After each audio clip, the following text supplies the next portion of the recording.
Shalom, selamat pagi Bapak Ibu dan saudara-saudara yang terkasih. Kiranya kita dalam perlindungan Tuhan, dan kita akan merenungkan firman Tuhan yang akan saya bagikan dari Yesaya 35. Sebelumnya kita bersatu di dalam doa. Bapa di surga, kami bersyukur, berterima kasih pagi hari ini. Terima kasih untuk penyertaan-Mu. Engkau membangunkan kami dan membantu kami merenungkan firman-Mu, menjalani kehidupan kami. Dalam Kristus Yesus kami berdoa. Amin. Bapak, Ibu, dan saudara-saudara yang terkasih, firman Tuhan yang menjadi perenungan untuk kita di pagi hari ini saya ambil dari Yesaya 35 ayatnya yang keempat. Beginilah firman Tuhan. Katakanlah kepada orang-orang yang tawar hati, kuatkanlah hati, janganlah takut.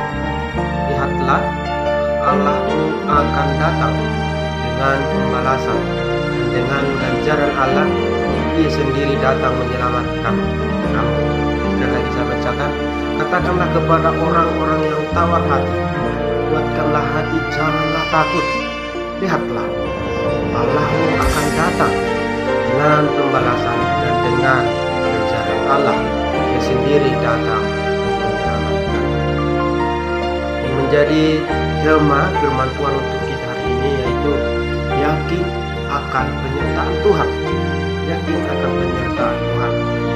Bapak, Ibu, dan saudara-saudara terkasih, di dalam kehidupan ini setiap orang pasti memiliki masalah. Baik itu masalah keluarga, masalah anak-anak, masalah pendidikan, atau mungkin masalah suami istri dalam rumah tangga, bahkan masalah dengan tetangga kita. Setiap orang pasti memiliki masalah masing-masing.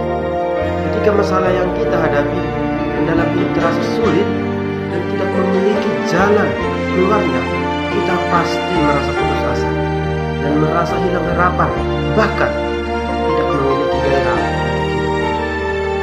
Oleh karena itu, bagaimana seharusnya orang Kristen menghadapi permasalahan itu? Kalau kita baca dalam Yesaya ini, Bapak, Ibu, dan saudara-saudara yang terkasih, demikian juga lah dengan bangsa Israel yang memiliki permasalahan di dalam kehidupan mereka, di mana mereka dibuang di dalam pembuangan pada saat itu. Mereka terlantar di dalam pembuangan.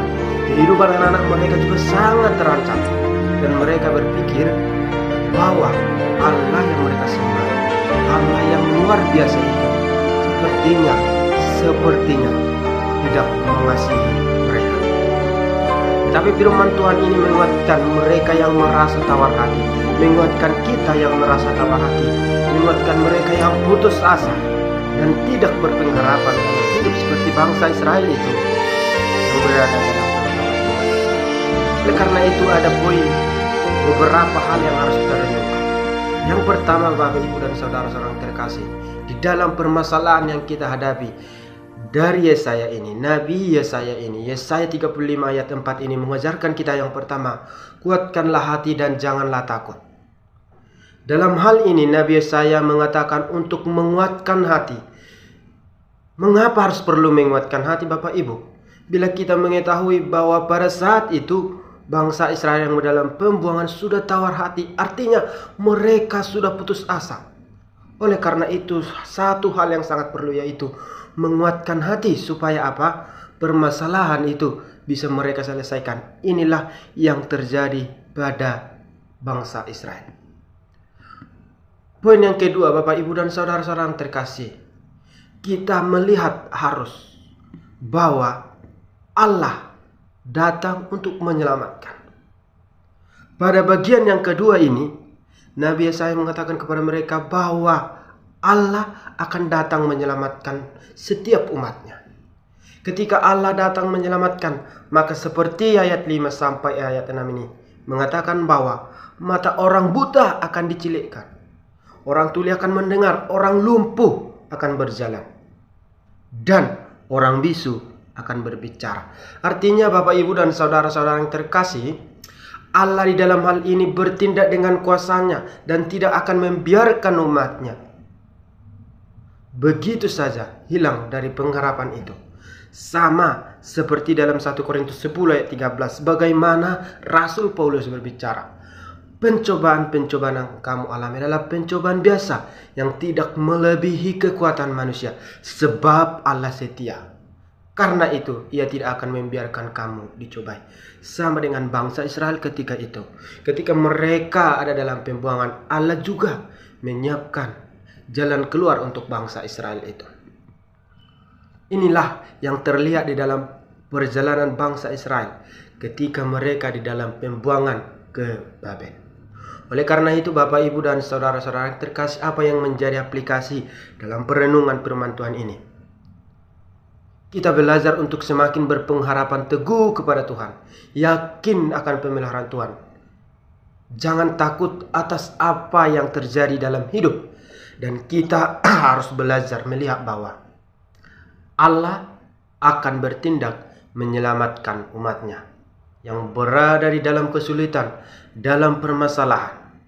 Sekalipun banyak permasalahan, sekalipun banyak tantangan, ingatlah Bapak, Ibu, dan saudara yang terkasih, Allah yang setia akan senantiasa menjaga kita dan melindungi kehidupan kita. Allah yang menyelamatkan bangsa Israel, Allah yang sama juga akan menyelamatkan, akan memberkati kita, akan menghindarkan pencobaan dari kita. Rasul Paulus mengatakan dalam Filipi 4 ayat 13, serahkanlah segala kekhawatiranmu kepadanya, sebab ia memelihara kamu. Serahkanlah segala kekhawatiranmu kepadanya, kepada Yesus, kepada Allah, sebab ia memelihara kamu. Demikian firman Tuhan. Kita bersatu dalam doa. Bapa di sorga, terima kasih untuk firman-Mu ini. Kiranya firman-Mu ini semakin menguatkan kami, semakin memberikan gairah kepada kami untuk menjalani kehidupan ini. Bagaimana Tuhan memberkati bangsa Israel, itu juga lah memberkati kami. Tuhan yang sama memberkati kami juga. Terima kasih Tuhan, berkatilah perjalanan kehidupan kami, berkatilah segala aktivitas kami. Dalam Kristus Yesus kami berdoa. Amin. Shalom.